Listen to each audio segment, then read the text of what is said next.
ಅನುದಿನ ಅನುಕ್ಷಣ ಮನೆಯಲ್ಲೂ ಕಲಿಯೋಣ, ಕಲಿಕೆಯ ಹೊಸ ಹಾದಿಯಲಿ ಜೊತೆಗೂಡಿ ಹೆಜ್ಜೆಯ ಹಾಕೋಣ, ಸಂತಸದಿ ಕಲಿಯೋಣ ನಮ್ಮ ಹೆಮ್ಮೆಯ ಈ ಕ್ಲಾಸಿನಲ್ಲಿ. Yes sir. Yes teacher. Present ma'am.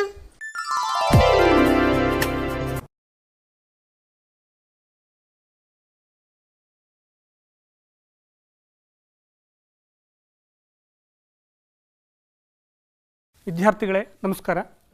ನೀವು ಈ ಹಿಂದೆ ತ್ರಿಕೋನಮಿತಿಯ ಅನ್ವಯಗಳ ಬಗ್ಗೆ ಹಿಂದಿನ ಅವಧಿಯಲ್ಲಿ ಕಲ್ತಿದ್ದೀರಿ. ಅದರ ಉಪಯೋಗಗಳೇನು ಅನ್ನೋದು ಗೊತ್ತಾಗಿದೆ. ಅದನ್ನು ಯಾವ್ಯಾವ ಕ್ಷೇತ್ರದಲ್ಲಿ ನಾವು ಬಳಸಿದ್ದೀವಿ ಅನ್ನೋದು ನಿಮಗೆ ಅರಿವಿದೆ. ಇವತ್ತು ನಾವು ಇದರ ಮುಂದಿನ ಭಾಗಕ್ಕೆ ಹೋಗೋಕ್ಕಿಂತ ಮೊದಲು ನೀವು ಪೆನ್ನು ಪುಸ್ತಕಗಳನ್ನು ಎತ್ತಿಟ್ಕೊಳ್ಳಿ. ನಾನು ಹೇಳುವಂಥ ಸಮಸ್ಯೆಗಳನ್ನು ನೀವು ಬಿಡಿಸ್ತಾ ಹೋಗಿ, ನನ್ನೊಡನೆ ನೀವು ಚರ್ಚೆಯಲ್ಲಿ ಭಾಗಿಯಾಗಿ ಅಲ್ಲಲ್ಲಿ ರೇಖಾಚಿತ್ರಗಳನ್ನು ನನ್ನೊಡನೆ ರಚನೆ ಮಾಡಿ.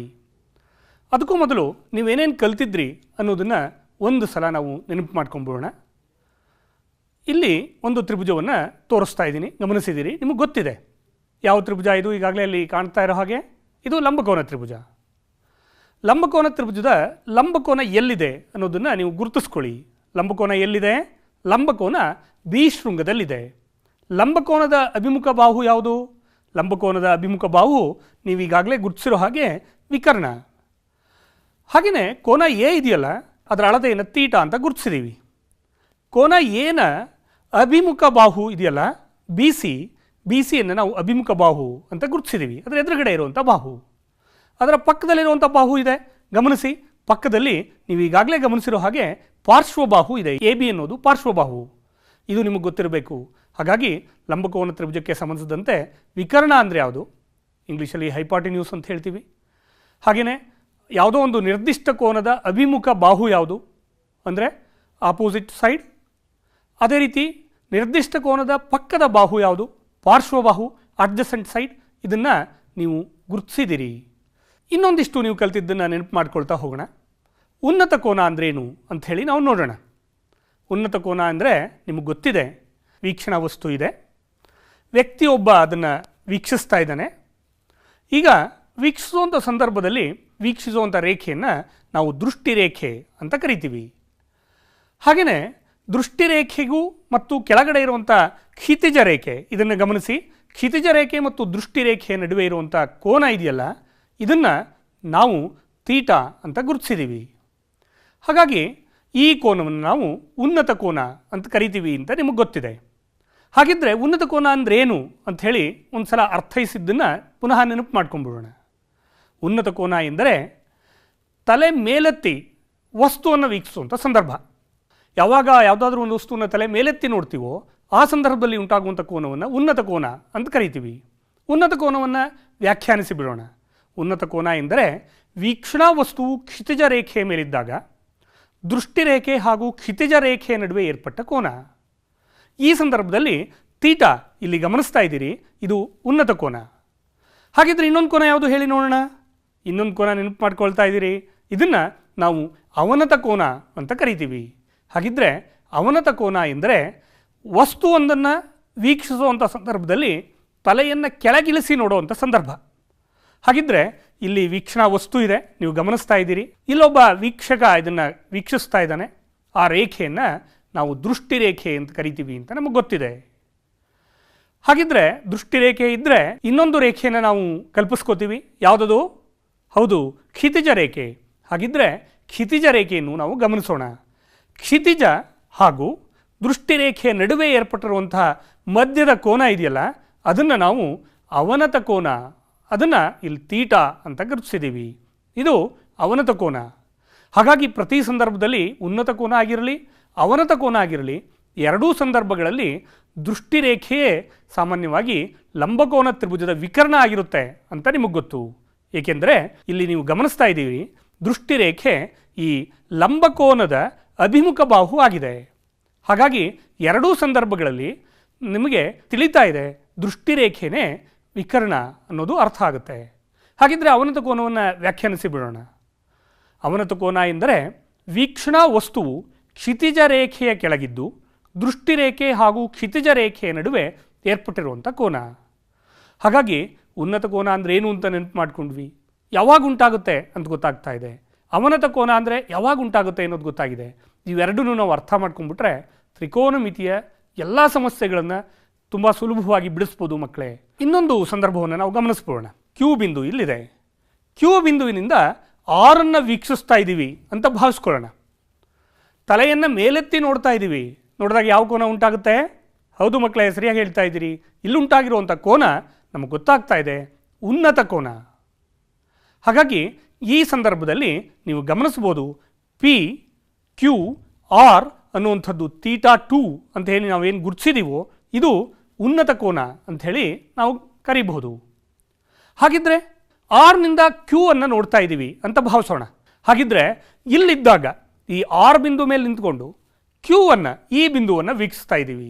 ಮೇಲಿನಿಂದ ತಲೆಯನ್ನು ಕೆಳಗಿಳಿಸಿ ನೋಡ್ತಾ ಇದ್ದೀವಿ. ಇಲ್ಲಿ ಉಂಟಾಗುವಂಥ ಕೋನ ಯಾವುದು? ಹಾಗಿದ್ರೆ ಇಲ್ಲಿ ಉಂಟಾಗುವಂಥ ಕೋನ ನಿಮಗೆ ಗೊತ್ತಿದೆ, ಇದು ಅವನತ ಕೋನ. ಹಾಗಿದ್ರೆ ಈ ಸಂದರ್ಭದಲ್ಲಿ ಎಸ್ ಆರ್ ಕ್ಯೂ ಅನ್ನುವಂಥದ್ದು θ1 ಅದು ಅವನತ ಕೋನ ಆಗಿರುತ್ತೆ ಅಂತ ಹೇಳಿ ನಾವು ಹೇಳ್ಬೋದು. ಹಾಗಿದ್ರೆ θ1 ಮತ್ತು θ2ಗಳು ಈ ಸಂದರ್ಭದಲ್ಲಿ ಒಂದು ಪಕ್ಷ ಪಿ ಕ್ಯೂ ಮತ್ತು ಆರ್ ಎಸ್ಗಳು ಸಮಾನಾಂತರವಾಗಿದ್ದರೆ ಯಾವ ಕೋನ ಅಂತ ಕರೀತಾರೆ ಅಂತ ಹೇಳಿ ನೆನಪು ಮಾಡ್ಕೊಳ್ಳಿ ನೋಡೋಣ. ಆರ್ ಎಸ್ ಮತ್ತು ಪಿ ಕ್ಯೂ ರೇಖೆಗಳು ಸಮಾನಾಂತರವಾಗಿರುವಂಥ ರೇಖೆಗಳಾಗಿದ್ದರೆ θ1 ಮತ್ತು θ2 ಈ ಕೋನಗಳನ್ನು ನಾವು ಯಾವ ಕೋನ ಅಂತ ಹೇಳಿ ಕರಿತೀವಿ ಅಂತ ಹೇಳಿ ನೆನಪು ಮಾಡ್ಕೊಳ್ಳಿ.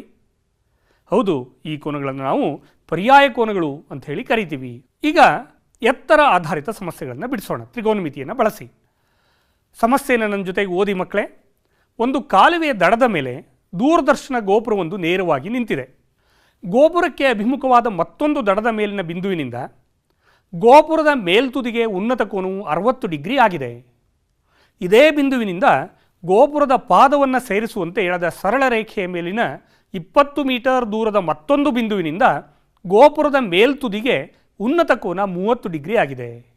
ಹಾಗಾದರೆ ಗೋಪುರದ ಎತ್ತರ ಕಂಡುಹಿಡಿಯಿರಿ. ಈ ಪ್ರಶ್ನೆ ಅಭ್ಯಾಸ 12.1ರ 11ನೇ ಪ್ರಶ್ನೆಯಾಗಿದೆ. ವಿದ್ಯಾರ್ಥಿಗಳೇ, ನೀವು ಪುಸ್ತಕದಿಂದನೂ ಕೂಡ ಇದನ್ನು ನೋಡ್ಕೋಬಹುದು. ಪರಿಹಾರ ನಾವು ಇದರ ಸಮಸ್ಯೆಯನ್ನು ಬಿಡಿಸ್ತಾ ಹೋಗೋಣ. ಮೊದಲು ಕರಡು ಚಿತ್ರವನ್ನು ರಚಿಸ್ತಾ ಇದ್ದೀನಿ. ಇದನ್ನು ಗೋಪುರ ಅಂತ ಭಾವಿಸೋಣ. ಹಾಗೆಯೇ ಬಿ ಸಿ ಡಿ ಅನ್ನುವಂಥದ್ದು ಕ್ಷಿತಿಜ ರೇಖೆ ಅನ್ನೋದು ನಿಮಗೆ ಗೊತ್ತಾಗಿದೆ. ಸಿ ಡಿನ ಉದ್ದ 20 ಮೀಟರ್ ಅಂತ ಹೇಳಿದ್ದಾರೆ. ಹಾಗಿದ್ರೆ ವೀಕ್ಷಕ ಸಿನಿಂದ ಎಯನ್ನು ವೀಕ್ಷಿಸಿದ್ದಾನೆ. ವೀಕ್ಷಿಸುವಂಥ ಸಂದರ್ಭದಲ್ಲಿ ಉಂಟಾಗಿರುವಂಥ ಕೋನ 60 ಡಿಗ್ರಿ ಅಂತ ನಿಮಗೆ ಗೊತ್ತು. ಸಿನಿಂದ ಎಯನ್ನು ವೀಕ್ಷಿಸಿದಾಗ 60 ಡಿಗ್ರಿ ಕೋನ ಉಂಟಾಗಿದೆ. ಪುನಃ 20 ಮೀಟರ್ ದೂರ ಚಲಿಸಿ ಡಿನಿಂದ ಎಯನ್ನು ವೀಕ್ಷಿಸ್ತಾ ಇದ್ದಾನೆ. ವೀಕ್ಷಿಸಿದರೆ ಉಂಟಾಗಿರುವಂಥ ಕೋನ 30 ಡಿಗ್ರಿ ಅಂತ ನಿಮಗೆ ಗೊತ್ತಿದೆ. ಪ್ರಶ್ನೆಯನ್ನು ಅರ್ಥ ಮಾಡ್ಕೋತಾ ಇದ್ದೀವಿ. ಆ ಪ್ರಶ್ನೆಯನ್ನು ಅರ್ಥ ಮಾಡಿಕೊಂಡು ಅದರಂತೆ ರೇಖಾಚಿತ್ರವನ್ನು ನಾವು ರಚಿಸ್ತಾ ಇದ್ದೀವಿ. ಹಾಗಿದ್ರೆ ಟ್ಯಾನ್ 60 ಡಿಗ್ರಿ ಕಂಡುಹಿಡಿದ್ಬೋಣ. ಟ್ಯಾನ್ ಥೀಟಾನ ಬೆಲೆ ನಿಮಗೆ ಗೊತ್ತಿದೆ. ಟ್ಯಾನ್ ಥೀಟಾನ ಬೆಲೆ ಅಭಿಮುಖ ಬಾಹು ಬೈ ಪಾರ್ಶ್ವಬಾಹು ಅಂತ ನಿಮಗೆ ಗೊತ್ತಿದೆ. ಅಂದರೆ ಇಲ್ಲಿ ಗಮನಿಸೋಣ, ಎ ಬಿ ಸಿ ತ್ರಿಭುಜದಲ್ಲಿ ಟ್ಯಾನ್ 60 ಡಿಗ್ರಿಯನ್ನು ಕಂಡುಹಿಡಿಯೋಣ. 60 ಡಿಗ್ರಿ ಎಲ್ಲಿದೆ? ಕೋನ ಸಿನ ಅಳತೆ 60 ಡಿಗ್ರಿ ಶೃಂಗ ಸಿನಲ್ಲಿದೆ. ಹಾಗಿದ್ರೆ ಶೃಂಗ ಸಿಗೆ ಅಭಿಮುಖ ಬಾಹು ಯಾವುದು? ಶೃಂಗ ಸಿನ ಅಭಿಮುಖ ಬಾಹು ಎ ಬಿ. ಪಾರ್ಶ್ವಬಾಹು ಯಾವುದು? B C. ಹಾಗಾಗಿ ಪಾರ್ಶ್ವಬಾಹು ಮತ್ತು ಅಭಿಮುಖ ಬಾಹುಗಳನ್ನು ಗುರುತಿಸಿದ ಮೇಲೆ ನಾವು ಸುಲಭವಾಗಿ ಹೇಳ್ಬೋದು ಟ್ಯಾನ್ 60 ಡಿಗ್ರಿ ಅಂದರೆ A B by B C. ಹೌದಾ? ಎ ಬಿ ಅಂದರೆ ಅಭಿಮುಖ ಬಾಹು, ಬಿ ಸಿ ಅಂದರೆ ಪಾರ್ಶ್ವಬಾಹು. ಟ್ಯಾನ್ 60 ಡಿಗ್ರಿಯ ಬೆಲೆಯನ್ನು ನೆನಪು ಮಾಡ್ಕೊಳ್ಳಿ ಮಕ್ಕಳೇ. ಟ್ಯಾನ್ 60 ಡಿಗ್ರಿಯ ಬೆಲೆ √3. ಬಿ ಸಿನ ಅಳತೆ ಎಷ್ಟು ಅಂತ ನಾವು ತೊಗೊಂಡಿದ್ದೀವಿ? ಬಿ ಸಿನ ಅಳತೆ ಈಗಾಗಲೇ ನಾನು ಇಲ್ಲಿ ಗುರುತಿಸಿದ್ದೀನಿ, ಎಕ್ಸ್ ಮಾನಗಳಾಗಿರಲಿ. ಹಾಗಿದ್ರೆ ನಾವು ಬರೀಬಹುದು A B is equal to ಒರೆ ಗುಣಾಕಾರ ಮಾಡೋಣ ಬಿ ಸಿಯನ್ನು. ಬಿ ಸಿ ಟ್ಯಾನ್ 60 ಡಿಗ್ರಿ ಮಾಡ್ಬೋದಾ? ನನ್ನ ಜೊತೆ ಸಂಕ್ಷೇಪಿಸ್ತಾ ಹೋಗಿ ಮಕ್ಕಳೇ. ಬಿ ಸಿನ ಅಳತೆ ಎಷ್ಟು ಅಂತ ತೊಗೊಂಡಿದ್ದೀವಿ? B C is equal to x ಆಗಿರೋದ್ರಿಂದ ಎಕ್ಸನ್ನು ಬಿ ಸಿ ಜಾಗದಲ್ಲಿ ಆದೇಶಿಸೋಣ. ಟ್ಯಾನ್ 60 ಡಿಗ್ರಿಯ ಬೆಲೆ ಎಷ್ಟು? ಟ್ಯಾನ್ 60 ಡಿಗ್ರಿಯ ಬೆಲೆ √3 ಟ್ಯಾನ್ 60 ಡಿಗ್ರಿ ಸ್ಥಳದಲ್ಲಿ ಆದೇಶಿಸೋಣ. ಆದ್ದರಿಂದ ಎ ಬಿಯ ಬೆಲೆ ಎಷ್ಟು ಬಂತು? ಎಕ್ಸ್ √3. ಸಮೀಕರಣ 1 ಅಂತ ನೀವು ಗುರುತು ಹಾಕ್ಕೊಳ್ಳಿ. ಹಾಗೆಯೇ ಇನ್ನೂ ಒಂದು ಕೋನ ಇದೆ. ಯಾವುದದು? ಯಾವ ತ್ರಿಭುಜದಲ್ಲಿ? ಇನ್ನೊಂದು ಕೋನದ ಅಳತೆ ಕೊಟ್ಟಿದ್ದಾರೆ. ಅದು ಎ ಬಿ ಡಿ ತ್ರಿಭುಜದಲ್ಲಿ 30 ಡಿಗ್ರಿ ಅಂತ ಹೇಳಿ ಕೋನ ಡಿನ ಅಳತೆಯನ್ನು ಕೊಟ್ಟಿದ್ದಾರೆ. ಅದನ್ನು ನಾವು ಗುರುತಿಸ್ಕೊಂಡಿದ್ದೀವಿ. ಹಾಗಿದ್ದರೆ ಎ ಬಿ ಡಿ ತ್ರಿಭುಜದಲ್ಲೂ ಕೂಡ ಟ್ಯಾನ್ 30 ಡಿಗ್ರಿಯನ್ನು ಬರೆದ್ಬೋಣ ಮಕ್ಕಳೇ. ಟ್ಯಾನ್ ಥೀಟಾನ ಬೆಲೆ ಎಷ್ಟು? ಅಭಿಮುಖ ಬಾಹು ಬೈ ಪಾರ್ಶ್ವಬಾಹು. ಅಭಿಮುಖ ಬಾಹು ಯಾವುದು? ಎ ಬಿ ಡಿ ತ್ರಿಭುಜದಲ್ಲಿ ಡಿ ಶೃಂಗಕ್ಕೆ, ಇಲ್ಲಿ ಗಮನಿಸಿ, ಡಿ ಶೃಂಗಕ್ಕೆ ಅಭಿಮುಖ ಬಾಹು ಎ ಬಿ. ಪಾರ್ಶ್ವಬಾಹು ಯಾವುದು? ಪಾರ್ಶ್ವಬಾಹು ಬಿ ಡಿ. ಹಾಗಿದ್ರೆ ಎ ಬಿನ ಅಳತೆ ನಮಗೆ ಗೊತ್ತಿಲ್ಲ. ಎ ಬಿನ ಅಳತೆ ಹಿಂದಿನ ಸಂದರ್ಭದಲ್ಲಿ ಗುರುತಿಸ್ಕೊಂಡಿದ್ದೀವಿ. ಬಿ ಡಿನ ಅಳತೆ ಎಷ್ಟು ಅಂತ ಹೇಳಿದರೆ ಇಲ್ಲಿ ಗಮನಿಸೋಣ. ಬಿ ಡಿನ ಅಳತೆ ಎಕ್ಸ್ ಮತ್ತು 20 ಎರಡೂ ಇದೆ, ಎರಡನ್ನೂ ಕೂಡಬೇಕಾಗಿದೆ. ಆದ್ದರಿಂದ ಬಿ ಡಿನ ಅಳತೆ ನಮಗೆ ಗೊತ್ತಾಗ್ತಾ ಇದೆ. B D is equal to B C plus C D. B ಸಿನ ಅಳತೆ ಎಷ್ಟು? ಎಕ್ಸ್. ಸಿ ಡಿನ ಅಳತೆ ಎಷ್ಟು? 20. ಆದ್ದರಿಂದ ಬಿ ಡಿನ ಅಳತೆ ಎಕ್ಸ್ ಪ್ಲಸ್ 20 ಮೀಟರ್ ಅಂತ ನಾವು ಗುರುತಿಸ್ಬೋದು. ಹಾಗಿದ್ರೆ ಟ್ಯಾನ್ 30 ಡಿಗ್ರಿಯನ್ನು ಬರೆದ್ಬೋಣ ಮಕ್ಕಳೇ. Tan 30 degree is equal to A B by B D. A B ಅಂದರೆ ಅಭಿಮುಖ ಬಾಹು, ಬಿ ಡಿ ಅಂದರೆ ಪಾರ್ಶ್ವಬಾಹು. ಹಾಗೆಯೇ ಇಲ್ಲೂ ಕೂಡ ಎ ಬಿ ಬೆಲೆಯನ್ನು ಕಂಡುಹಿಡ್ಕೊಂಬೋಣ. ಒರೆ ಗುಣಾಕಾರ ಮಾಡೋಣ. A B is equal to B D tan 30 degree. ಹೌದಾ ಮಕ್ಕಳೇ? ನನ್ನ ಜೊತೆಗೆ ನೀವು ಕೂಡ ಒರೆ ಗುಣಾಕಾರ ಮಾಡಿ. A B is equal to B D ಅಂದರೆ ಈಗಾಗಲೇ ನಾವು ಗುರುತಿಸಿದ್ದೀವಿ. ಬಿ ಡಿ ಅಂದರೆ B C plus C D ಅಂದರೆ x plus 20 into tan 30 degree ಬೆಲೆ ಎಷ್ಟು ಮಕ್ಕಳೇ? 1/√3. ಎಲ್ಲ ಬೆಲೆಗಳನ್ನು ಆದೇಶಿಸಿ ಎ ಬಿ ರೂಪದಲ್ಲಿ ಇಟ್ಕೊಳ್ಳೋಣ. ಈಗ ಇವೆರಡೂ ಅದನ್ನು ಸಮೀಕರಣಗಳು ಎರಡೂ ಇದೆ. ಸಮೀಕರಣಗಳು ಎರಡೂ ಕೂಡ ಎ ಬಿಗೆ ಸಮವಾಗಿದೆ ಅನ್ನೋದನ್ನು ಗುರುತಿಸ್ಕೊಳ್ಳೋಣ. ಒಂದೇ ಅಂಶಕ್ಕೆ ಸಮವಿರುವ ಅಂಶಗಳು ಪರಸ್ಪರ ಸಮ ಅನ್ನುವಂಥ ಸ್ವಯಂ ಸಿದ್ಧವನ್ನು ನೆನಪು ಮಾಡಿಕೊಳ್ಳೋಣ. A B is equal to x√3 ಅಂತ ಗೊತ್ತಾಗಿದೆ. A B is equal to x plus 20 into 1/√3 ಅಂತಲೂ ಗೊತ್ತಾಗಿದೆ. ಎರಡೂ ಕೂಡ ಎ ಬಿಗೆ ಸಮವಾಗಿದೆ, ಒಂದೇ ಅಂಶಕ್ಕೆ ಸಮವಾಗಿದೆ. ಆದ್ದರಿಂದ ಎರಡೂ ಅಂಶಗಳು, ಉಳಿದ ಎರಡೂ ಅಂಶಗಳು ಎಡಭಾಗಗಳು ಸಮವಾದರೆ ಬಲಭಾಗಗಳು ಸಮ ಅನ್ನೋದನ್ನು ನಾವು ನೆನಪು ಮಾಡ್ಕೊಳ್ಳೋಣ ಸ್ವಯಂ ಸಿದ್ಧದ ಪ್ರಕಾರ. ಆದ್ದರಿಂದ x√3 is equal to x plus 20 into 1/√3. ಹೌದಾ ಮಕ್ಕಳೇ? ಹಾಗಿದ್ರೆ ಗುಣಾಕಾರ ಮಾಡ್ಬೋಣ. √3 ಗುಣಿಸೋಣ. √3 ಇಂಟು √3 ನಿಮಗೆ ಗೊತ್ತಿದೆ is equal to 3. X into 3, ಆ ಬಲಭಾಗದಲ್ಲಿರುವಂಥ ಎಕ್ಸ್ ಪ್ಲಸ್ 20ರ ಎಕ್ಸನ್ನೇ ಎಡಭಾಗಕ್ಕೆ ಕಳಿಸ್ಬೋಣ. 3x minus x is equal to 20. ಹೌದಾ ಮಕ್ಕಳೇ? 3x ಮೈನಸ್ ಎಕ್ಸ್ ಎಂದರೆ 3xಲ್ಲಿ 1x ಕಳೆದ್ರೆ ನಿಮಗೆ ಗೊತ್ತಿದೆ 2x ಇಸ್ ಈಕ್ವಲ್ ಟು 20. 2 1 2, 2 10 20.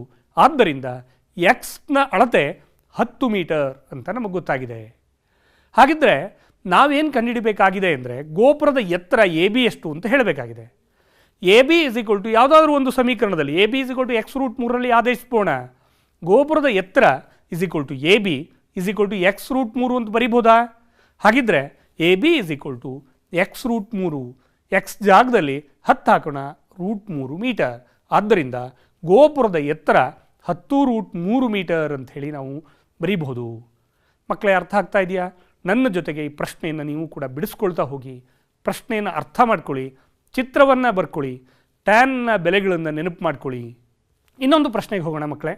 ನನ್ನ ಜೊತೆಗೆ ಪ್ರಶ್ನೆಯನ್ನು ಬರ್ಕೊಳ್ಳಿ, ಪ್ರಶ್ನೆಯನ್ನು ರೇಖಾಚಿತ್ರದೊಂದಿಗೆ ಸಮೀಕರಿಸೋಣ, ಅರ್ಥ ಮಾಡ್ಕೊಳ್ಳೋಣ.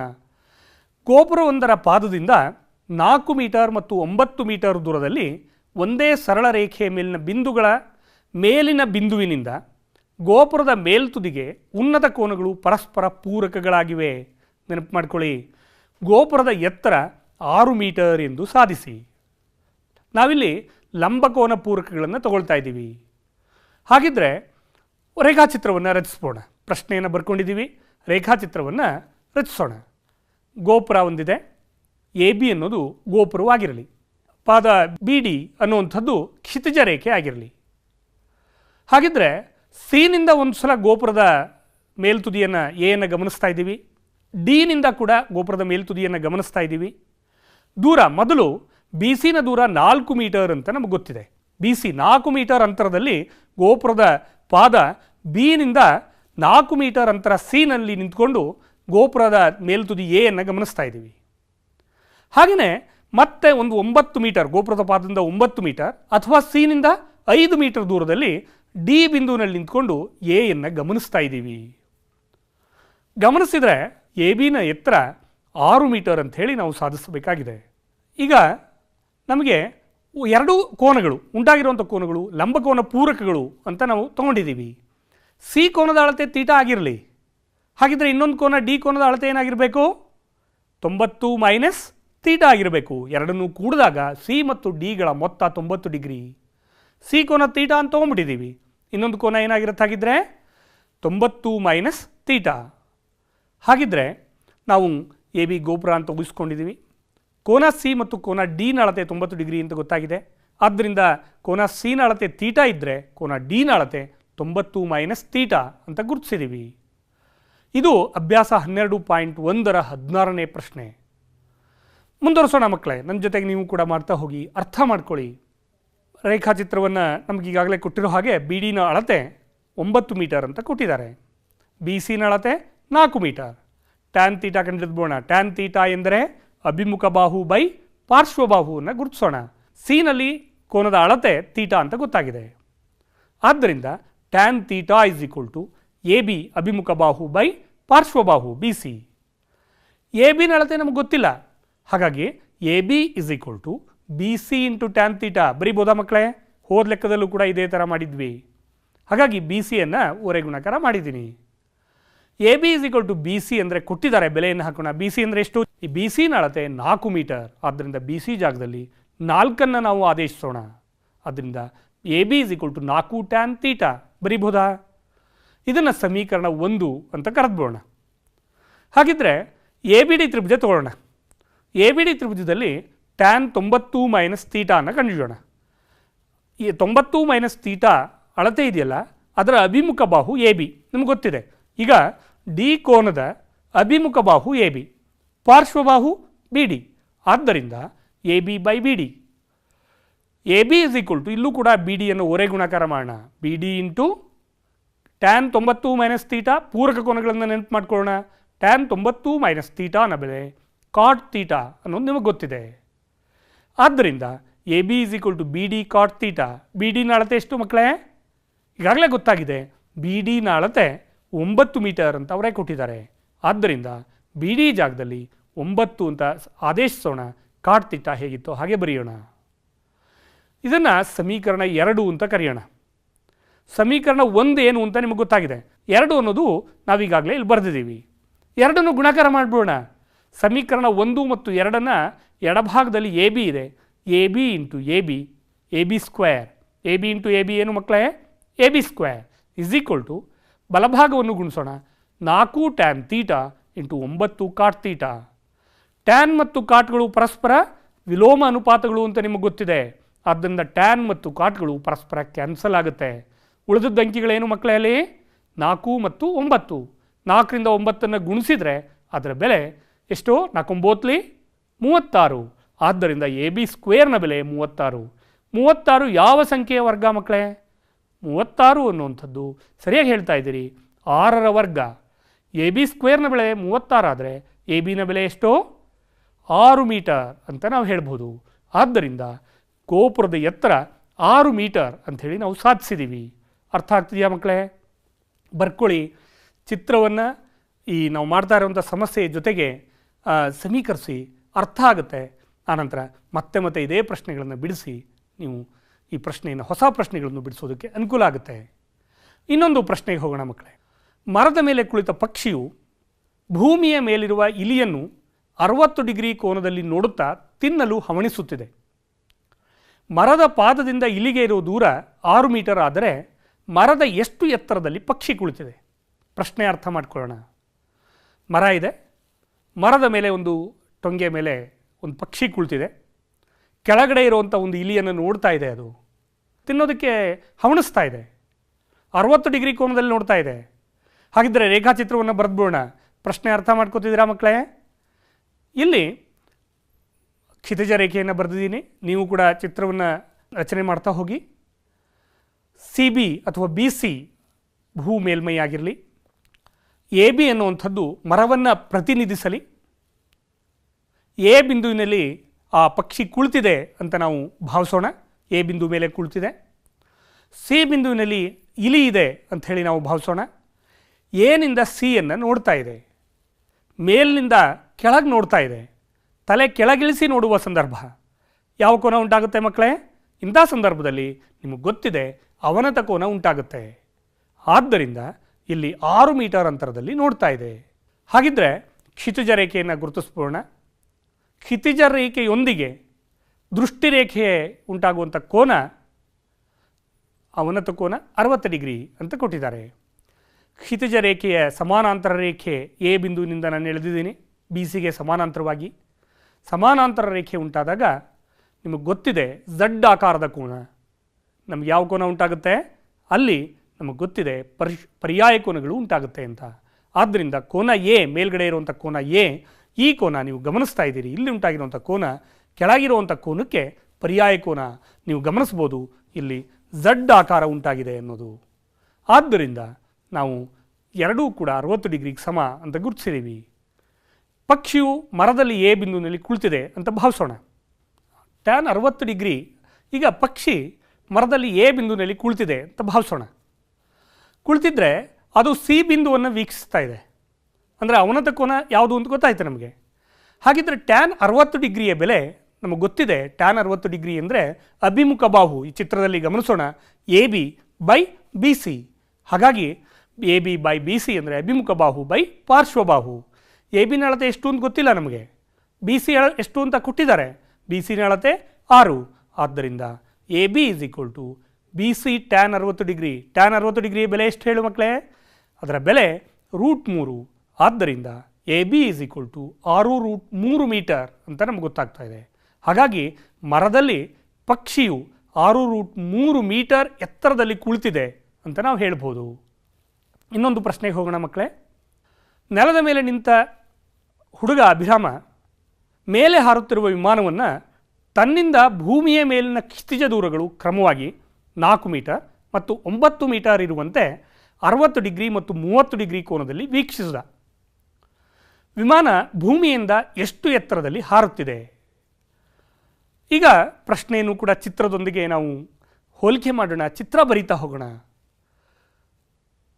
ನೆಲದ ಮೇಲೆ ನಿಂತಿದ್ದಾನೆ ಹುಡುಗ. ಎ ನಲ್ಲಿ ವಿಮಾನ ಇದೆ, ಅವನು ವೀಕ್ಷಿಸ್ತಾ ಇರಬೇಕಾದ್ರೆ ಎ ಮತ್ತು ಈ ಬಿಂದುಗಳಲ್ಲಿ ಅವನು ವೀಕ್ಷಿಸಿದ್ದಾನೆ. ಬಿನಿಂದ ಎಯನ್ನು ವೀಕ್ಷಿಸಿದ್ದಾನೆ. ಆವಾಗ ನಮಗೆ ಗೊತ್ತಾಗ್ತಾ ಇದೆ ಕೋನ ಎ ಬಿ ಸಿ ಕೋನ 60 ಡಿಗ್ರಿ ಅಂತ ಗೊತ್ತಿದೆ ನಮಗೆ. ಇನ್ನೊಂದು ಕೋನ 30 ಡಿಗ್ರಿ ಅಂತರದಲ್ಲಿ ನೋಡಿದ್ದಾನೆ. ಹಾಗಿದ್ರೆ ಎಷ್ಟು ಎತ್ತರದಲ್ಲಿ ಎ ಸಿನ ಎತ್ತರ ಎಷ್ಟು, ಡಿ ಇನ ಎತ್ತರ ಎಷ್ಟು, ಸಮಾನ ಎತ್ತರದಲ್ಲಿ ಹಾರ್ತಾ ಇದೆ ಅಂತ ಹೇಳಿ ಭಾವಿಸೋಣ. ಹಾಗಿದ್ರೆ ವಿಮಾನವನ್ನು ಎ ಮತ್ತು ಈ ಸ್ಥಳಗಳಲ್ಲಿ ಬಿನಿಂದ ಹುಡುಗ ವೀಕ್ಷಿಸಲಿ ಹಾಗೆ ನಾವು ಭಾವಿಸ್ಕೊಳ್ಳೋಣ. ಹಾಗೆಯೇ ಎ ಸಿ ಮತ್ತು ಇ ಡಿಗಳು ಸಮಾನ ಎತ್ತರದಲ್ಲಿವೆ ಅಂತ ನಾವು ಊಹಿಸೋಣ. ಈಗ A C is equal to D E is equal to H ಆಗಿರಲಿ ಅಂತ ನಾವು ಭಾವಿಸೋಣ. ಟ್ಯಾನ್ 60 ಡಿಗ್ರಿಯ ಬೆಲೆ ನಮಗೆ ಗೊತ್ತಿದೆ. A C is equal to H by B C. ಹೌದಾ? ಏಕೆಂದರೆ ಅಭಿಮುಖ ಬಾಹು ಬೈ ಪಾರ್ಶ್ವಬಾಹು. ಬಿ ಸಿ ಹಾಗಿದ್ರೆ ಹೆಚ್ ಬೈ 4 ಅಂತ ನಾವು ಬರೀಬಹುದು. ಏಕೆಂದರೆ ಬಿ ಸಿನ ಅಳತೆ 4 ಅಂತ ನಾವು ರೇಖಾಚಿತ್ರದಲ್ಲಿ ಗುರುತಿಸಿದ್ದೀವಿ. ಹಾಗೆಯೇ ಹೆಚ್ ಇಸ್ ಈಕ್ವಲ್ ಟು 4 ಒರೆ ಗುಣಾಕಾರ ಮಾಡಿದರೆ 4√3. ಟ್ಯಾನ್ 60 ಡಿಗ್ರಿಯ ಬೆಲೆ ಹೇಳಿ ಎಷ್ಟು ಮಕ್ಕಳೇ? √3. ಇದನ್ನು ಸಮೀಕರಣ 1 ಅಂತ ನಾವು ಕರೆಯೋಣ. ಹಾಗೆಯೇ ಇನ್ನೊಂದು ತ್ರಿಭುಜ ಇದೆ. ನಾವು ಟ್ಯಾನ್ 30 ಡಿಗ್ರಿ ತೊಗೋಬೇಕಾದ್ರೆ ಯಾವ ತ್ರಿಭುಜ ತೊಗೋಬೇಕು? ಯಾವ ತ್ರಿಭುಜವನ್ನು ನಾವಿಲ್ಲಿ ಪರಿಗಣಿಸಬೇಕು? ಗಮನಿಸಿ. ಹಾಗಾಗಿ ಬಿ, ಇ ಮತ್ತು ಡಿ ಈ ತ್ರಿಭುಜವನ್ನು ನಾವು ಗಮನಿಸೋಣ. ಬಿ ಶೃಂಗದಲ್ಲಿ 30 ಡಿಗ್ರಿ ಇದೆ. ಬಿ ಇ ಡಿ ತ್ರಿಭುಜದಲ್ಲಿ tan 30 degree is equal to ಅಭಿಮುಖ ಬಾಹು E D by B D. ಆದ್ದರಿಂದ tan 30 degree is equal to ಅಭಿಮುಖ ಬಾಹು ಇ ಡಿನ ಅಳತೆ ಹೆಚ್ಚಾಗಿರಲಿ ಬೈ ಬಿ ಡಿ. ಹೆಚ್ ಹಾಗೆ ಬರ್ಕೊಳ್ಳೋಣ. ಬಿ ಡಿನ ಅಳತೆ 9 ಮೀಟರ್ ಅಂತ ನಮಗೆ ಗೊತ್ತಾಗಿದೆ. ಹಾಗಾಗಿ ಟ್ಯಾನ್ 30 ಡಿಗ್ರಿಯ ಬೆಲೆ 1/√3. 9ನ ಒರೆ ಗುಣಾಕಾರ ಮಾಡೋಣ.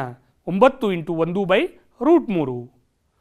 ಇದನ್ನು ಸಮೀಕರಣ 2 ಅಂತ ಕರೆಯೋಣ.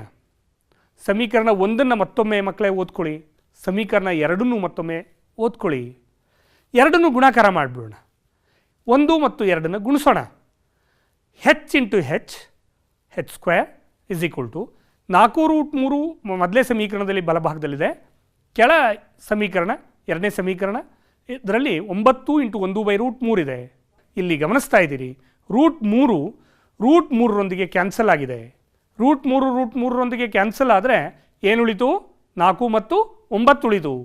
4 9 36. h² = 36 ಅಂತ ಗೊತ್ತಾದರೆ h = 6. 36 ಅನ್ನುವಂಥದ್ದು 6ರ ವರ್ಗ. ನಾವು ಧನ ಚಿಹ್ನೆಯನ್ನು ಮಾತ್ರ ಪರಿಗಣಿಸೋಣ. ಹಾಗಾಗಿ ವಿಮಾನ ಭೂಮಿಯಿಂದ 6 ಮೀಟರ್ ಎತ್ತರದಲ್ಲಿ ಹಾರ್ತಾ ಇದೆ. AC ಮತ್ತು EDಗಳ ಎತ್ತರ 6 ಮೀಟರ್ ಅಂತ ನಮಗೆ ಗೊತ್ತಾಗ್ತಾ ಇದೆ. ಇನ್ನೊಂದು ಪ್ರಶ್ನೆಗೆ ಹೋಗೋಣ ಮಕ್ಕಳೇ, ನನ್ನ ಜೊತೆಗೆ ವೇಗವಾಗಿ ಮಾಡ್ಕೊಳ್ತಾ ಹೋಗಿ. ಮನೆಯ ಕಿಟಕಿಯ ಮೂಲಕ ವ್ಯಕ್ತಿಯೊಬ್ಬ 6 ಮೀಟರ್ ದೂರದಲ್ಲಿನ ಎದುರಿನ ಕಟ್ಟಡದ ಮೇಲ್ತುದಿ ಮತ್ತು ಪಾದವನ್ನು 60 ಡಿಗ್ರಿ ಮತ್ತು 30 ಡಿಗ್ರಿ ಕೋನಗಳಲ್ಲಿ ವೀಕ್ಷಿಸಿದರೆ ಆ ಕಟ್ಟಡದ ಎತ್ತರ ಕಂಡುಹಿಡಿಯಿರಿ. ಡಿ ಬಿಂದು ಮನೆಯ ಕಿಟಕಿಯನ್ನು ಪ್ರತಿನಿಧಿಸಲಿ. ಡಿ ಬಿಂದುನಲ್ಲಿ ಆ ವ್ಯಕ್ತಿ ಡಿ ಬಿಂದುನಲ್ಲಿ ಕೂತಿದ್ದಾನೆ. AC ಅನ್ನುವಂಥದ್ದು ಎದುರಿನ ಕಟ್ಟಡ ಆಗಿರಲಿ. ಡಿ ಬಿಂದುವಿನಿಂದ ಎದುರಿನ ಕಟ್ಟಡಕ್ಕೂ ಇರುವಂಥ ದೂರ 6 ಮೀಟರ್ ಅಂತ ಕೊಟ್ಟಿದ್ದಾರೆ. ಡಿ ಬಿಂದುವಿನಿಂದ ಎಯನ್ನು ವೀಕ್ಷಿಸಿದ್ದಾನೆ ವ್ಯಕ್ತಿ, ಹಾಗೆಯೇ ಸಿಯನ್ನು ಕೂಡ ವೀಕ್ಷಿಸಿದ್ದಾನೆ. ಕ್ಷಿತಿಜ ರೇಖೆಯನ್ನು ನಾವು ಎಳ್ಕೊಂಡ್ಬಿಡೋಣ. ಕ್ಷಿತಿಜಕ್ಕೆ ಸಮಾನಾಂತರ ರೇಖೆಯನ್ನು ಎಳೆಯೋಣ. ಕೋನಗಳನ್ನು ಗುರುತಿಸೋಣ. ತಲೆ ಮೇಲೆತ್ತಿ ನೋಡುವಂಥ ಸಂದರ್ಭದಲ್ಲಿ ಉನ್ನತ ಕೋನ ಉಂಟಾಗಿದೆ. ಯಾವುದು ಉನ್ನತ ಕೋನ? ಇಲ್ಲಿ 60 ಡಿಗ್ರಿ ಕೋನವನ್ನು ಉಂಟು ಮಾಡಿದೆ. ತಲೆ ಕೆಳಗಿಳಿಸಿ ನೋಡುವಂಥ ಸಂದರ್ಭ 30 ಡಿಗ್ರಿಯನ್ನು ಉಂಟು ಮಾಡ್ತಾ ಇದೆ. ಆದ್ದರಿಂದ ಅದು 60 ಡಿಗ್ರಿ ಕೋನವನ್ನು ಇಲ್ಲಿ ಉಂಟು ಮಾಡಿದೆ. ಕೆಳಗೆಯ ಕೋನ 30 ಡಿಗ್ರಿ ಅಂತ ನಮಗೆ ಗೊತ್ತಾಗ್ತಾ ಇದೆ. ವಿದ್ಯಾರ್ಥಿಗಳೇ, ನನ್ನೊಡನೆ ನೀವು ಕೂಡ ರೇಖಾಚಿತ್ರವನ್ನು ರಚಿಸ್ಕೊಳ್ಳಿ, ರೇಖಾಚಿತ್ರವನ್ನು ಅರ್ಥೈಸ್ಕೊಳ್ಳಿ. ಹಾಗಿದ್ದರೆ ಟ್ಯಾನ್ 60 ಡಿಗ್ರಿಯನ್ನು ಕಂಡುಹಿಡಿದುಬೋಣ. ಟ್ಯಾನ್ 60 ಡಿಗ್ರಿ ಯಾವ ತ್ರಿಭುಜದಲ್ಲಿ ಕಂಡುಹಿಡಬೇಕು ಹೇಳಿ ನೋಡೋಣ ಮಕ್ಕಳೇ. ADB. ಹಾಗಾಗಿ ಟ್ಯಾನ್ 60 ಡಿಗ್ರಿ ಕಂಡುಹಿಡಬೇಕಾದ್ರೆ ADB ತ್ರಿಭುಜವನ್ನು ನಾವು ಪರಿಗಣಿಸೋಣ. ಟ್ಯಾನ್ 60 ಡಿಗ್ರಿ ಅಂದರೆ AB/BD, ಅಭಿಮುಖ ಬಾಹು ಬೈ ಪಾರ್ಶ್ವಬಾಹು. ಹಾಗಿದ್ರೆ AB = DB × ಟ್ಯಾನ್ 60 ಡಿಗ್ರಿ. DBನ ಅಳತೆ 6 ಮೀಟರ್, ಟ್ಯಾನ್ 60 ಡಿಗ್ರಿಯ ಬೆಲೆ √3. ಇದನ್ನು ಹಾಗೆಯೇ ಟ್ಯಾನ್ 30 ಕಂಡುಹಿಡ್ಬೋಣ. ಕೆಳಗಡೆ ತ್ರಿಭುಜದಲ್ಲಿ ನಿಮಗೆ ಗೊತ್ತಿದೆ, ಈಗಾಗಲೇ ನಾವು ಗಮನಿಸಿದ್ದೀವಿ, ದೃಷ್ಟಿ ರೇಖೆಗಳು ವಿಕರ್ಣವನ್ನು ಉಂಟು ಮಾಡುತ್ತವೆ. ಆದ್ದರಿಂದ ಇಲ್ಲೂ ಕೂಡ ಟ್ಯಾನ್ 30 ಡಿಗ್ರಿ ಅಂತಂದರೆ ಅಭಿಮುಖ ಬಾಹು BC/DB. ಆದ್ದರಿಂದ CB/DB. CBನ ಅಳತೆ ನಮಗೆ ಗೊತ್ತಿಲ್ಲ, ಕಂಡುಹಿಡ್ಕೋಬೇಕಾಗಿದೆ. DBನ ಅಳತೆ 6 ಮೀಟರ್. ಆದ್ದರಿಂದ CB ಅಥವಾ BC = DB ಟ್ಯಾನ್ 30 = 6 × ಟ್ಯಾನ್ 30 ಡಿಗ್ರಿಯ ಬೆಲೆ 1/√3. ಈಗ ಹಾಗಿದ್ರೆ ಮೇಲ್ಗಡೆ AB ಇದೆ, ಕೆಳಗಡೆ CBಯನ್ನು ಕಂಡುಹಿಡಿದಿದ್ದೀವಿ. ನಮಗೆ AC ಉದ್ದ ಬೇಕಾಗಿದೆ. ಆದ್ದರಿಂದ AC ಕಟ್ಟಡದ ಎತ್ತರ. AC = ನೀವು ಗಮನಿಸಿ ಚಿತ್ರದಲ್ಲಿ AC = AB + BC. AB ಮೇಲ್ಗಡೆ ಕಂಡುಹಿಡಿದಿದ್ದೀವಿ 6√3 ಅಂತ. BC ಅಂತಂದರೆ 6 × 1/√3 ಅಂತ ಕಂಡುಹಿಡಿದಿದ್ದೀವಿ. ಎರಡನ್ನೂ ಕೂಡಿಬಿಟ್ರೆ ACಯ ಉದ್ದ ಸಿಗುತ್ತೆ ಅಲ್ವಾ ಮಕ್ಕಳೇ? ಆದ್ದರಿಂದ AC = AB + BC = 6√3 + 6/√3. √3 ಲಸ ತಗೊಳ್ಳೋಣ. √3 ಲಸ ಆಗಿದೆ. √3 × √3 6 × 3 + 6/3 = 6. 6 3 18. 18ಕ್ಕೆ 6 ಕೂಡಿದರೆ 24/√3 ಮೀಟರ್. ಇಷ್ಟಕ್ಕೆ ಸಂಕ್ಷೇಪಿಸಿಕೊಳ್ಳೋಣ ಮಕ್ಕಳೇ. ಹಾಗಿದ್ರೆ ಇವೊಂದಿಷ್ಟು ಆಲೋಚನೆ ಮಾಡಿ. ಗೋಪುರವೊಂದರ ಎತ್ತರ ಮತ್ತು ವೀಕ್ಷಕನಿಂದ ಗೋಪುರದ ತುದಿಗಿರುವ ಅಂತರವನ್ನು ದ್ವಿಗುಣಗೊಳಿಸಿದ್ದೀವಿ ಅಂತ ಅಂದ್ಕೊಳ್ಳೋಣ. x ಅಷ್ಟಿತ್ತು ಅಂತರ, ಅದನ್ನು 2x ಮಾಡಿದ್ದೀವಿ. ಉನ್ನತ ಕೋನದಲ್ಲಿ ಏನಾಗುತ್ತೆ ಬದಲಾವಣೆ? ಆಲೋಚನೆ ಮಾಡಿ ಮಕ್ಕಳೇ, ಆಲೋಚನೆ ಮಾಡಿ ಉತ್ತರವನ್ನು ಕಂಡುಹಿಡ್ಕೊಳ್ಳಿ. ನಿಮ್ಮ ಶಿಕ್ಷಕರೊಂದಿಗೆ ಚರ್ಚೆ ಮಾಡಿ. ಬೆಟ್ಟದ ಪಾದಕ್ಕಿರುವ ಅವನತ ಕೋನ 30 ಡಿಗ್ರಿ ಇದೆ ಅಂತ ಭಾವಿಸೋಣ. ಬೆಟ್ಟದ ಎತ್ತರವನ್ನು ದ್ವಿಗುಣಗೊಳಿಸಿದ್ದೀವಿ ಅಂತ ಭಾವಿಸೋಣ. ಮೊದಲು x ಇತ್ತು, ಎತ್ತರವನ್ನು 2x ಮಾಡಿದ್ದೀವಿ. ಹಾಗಿದ್ದರೆ ಉಂಟಾಗಿರುವಂಥ ಹೊಸ ಅವನತ ಕೋನ ಏನಾಗಿರುತ್ತೆ? ಅದೇನು ದ್ವಿಗುಣ ಆಗುತ್ತಾ ಅಥವಾ ಅರ್ಧ ಆಗುತ್ತಾ, ಏನಾಗುತ್ತೆ ಅನ್ನೋದನ್ನು ನಿಮ್ಮ ಶಿಕ್ಷಕರೊಂದಿಗೆ ಚರ್ಚಿಸಿ. ಇದೊಂದು ನನ್ನ ಜೊತೆಗೆ ವೇಗವಾಗಿ ಬಿಡಿಸಿ, ನೀವೇ ಬಿಡಿಸಿ. ಪಕ್ಕದ ಚಿತ್ರದಲ್ಲಿ ಕೋನ A 60 ಡಿಗ್ರಿ ಆಗಿದೆ. ಹಾಗಿದ್ದರೆ ಗೋಪುರ ಕಾಣಿಸ್ತಾ ಇದೆಯಲ್ಲ ಮಕ್ಕಳೇ, ಇದರ ಎತ್ತರ ಎಷ್ಟು? ಲೆಕ್ಕ ಹಾಕಿ. ಮೇಲ್ಗಡೆ ನೋಡ್ತಾ ಇರೋದ್ರಿಂದ ಇದು ಉನ್ನತ ಕೋನವನ್ನು ಉಂಟು ಮಾಡಿದೆ. ತ್ರಿಭುಜ ಇದೆ, ಲಂಬಕೋನ ತ್ರಿಭುಜ ಇದೆ, ಗಮನಿಸಿ, ಈ ಚಿತ್ರದಲ್ಲಿ ಗಮನಿಸಿ. ಹಾಗೆಯೇ ಇಲ್ಲೊಂದು ಬಿಲ್ಡಿಂಗ್ ಇದೆ. ಇದರಲ್ಲಿ ಎಕ್ಸನ್ನು ಲೆಕ್ಕಿಸಬೇಕಾಗಿದೆ. ಎಕ್ಸ್ ಅಂದರೆ ಈ ಚಿತ್ರದಲ್ಲಿ ನೀವು ಗಮನಿಸ್ತಾ ಇದ್ದೀರಿ, ಇದರ ಅಳತೆ 5.32 ಅಂತ ಕೊಟ್ಟಿದ್ದಾರೆ. ಇನ್ನೊಂದು 70 ಡಿಗ್ರಿ ಒಂದು ಆಡ್ ಕೋನವನ್ನು ನಾವು ತೊಗೊಂಡಿದ್ದೀವಿ. ಇದನ್ನು ಬಳಸ್ಕೊಂಡು ನೀವು ಎಕ್ಸನ್ನು ಲೆಕ್ಕಿಸಿ ನಿಮ್ಮ ಶಿಕ್ಷಕರೊಂದಿಗೆ ನಿಮ್ಮ ಉತ್ತರವನ್ನು ಚರ್ಚಿಸಿ. ನಾವೇನು ಇಲ್ಲಿವರೆಗೂ ಚರ್ಚಿಸಿದ್ದೀವಿ ಅನ್ನೋದನ್ನು ಒಂದು ಸಲ ವೇಗವಾಗಿ ನೆನಪು ಮಾಡ್ಕೊಂಬೋಣ. ದೂರದ ಸ್ಥಳದಿಂದ ಗೋಪುರದ ಎತ್ತರ ಕಂಡಿಯೋದು ಹೇಗೆ ಅನ್ನೋದರ ಮೇಲೆ ಸಮಸ್ಯೆ ಬಿಡಿಸಿದ್ದೀವಿ. ಪಕ್ಷಿಯೊಂದು ಮರದ ಮೇಲೆ ಕುಳಿತಾಗ ಮರದ ಎತ್ತರ ಎಷ್ಟು ಅನ್ನೋದನ್ನು ಕಂಡುಹಿಡಿದಿದ್ದೀವಿ. ಪೂರಕ ಉನ್ನತ ಕೋನಗಳಿಂದ ಆಕೃತಿಯೊಂದರ ಎತ್ತರವನ್ನು ನಾವು ಕಂಡುಹಿಡಿದ್ವಿ. ಕಿಟಕಿಯ ಮೂಲಕ ಎದುರಿನ ಆಕೃತಿಯನ್ನು ವೀಕ್ಷಿಸಿ ಆ ಎದುರಿನ ಆಕೃತಿ ಎಷ್ಟು ಎತ್ತರ ಇತ್ತು ಅಂತ ಕಂಡುಹಿಡಿದ್ವಿ. ಒಂದೇ ಬಿಂದುವಿನಿಂದ 2 ಆಕೃತಿಗಳನ್ನು ವೀಕ್ಷಿಸಿ ಮೇಲ್ಮೈಯೊಂದಿಗೆ ಅವುಗಳ ದೂರವನ್ನು ನಾವು ಕಂಡುಹಿಡಿದಿದ್ದೀವಿ. ಹೌದಾ ಮಕ್ಕಳೇ? ಈ 2 ಸಮಸ್ಯೆಗಳನ್ನು ಬಿಡಿಸಿ ಗಾಳಿಪಟ ಎಷ್ಟು ಎತ್ತರದಲ್ಲಿ ಹಾರ್ತಾ ಇದೆ ಅನ್ನೋದನ್ನು ಈ ಚಿತ್ರದಿಂದ ಇಬ್ಬರು ಮಕ್ಕಳು ಗಾಳಿಪಟವನ್ನು, ಒಬ್ಬ ಮಗು ಹಾರಿಸ್ತಾ ಇದೆ, ಇನ್ನೊಂದು ಹುಡುಗ ನೋಡ್ತಾ ಇದ್ದಾನೆ. ಎಷ್ಟು ಎತ್ತರದಲ್ಲಿ ಗಾಳಿಪಟ ಹಾರ್ತಾ ಇದೆ ಅನ್ನೋದನ್ನು ಕಂಡುಹಿಡೀರಿ.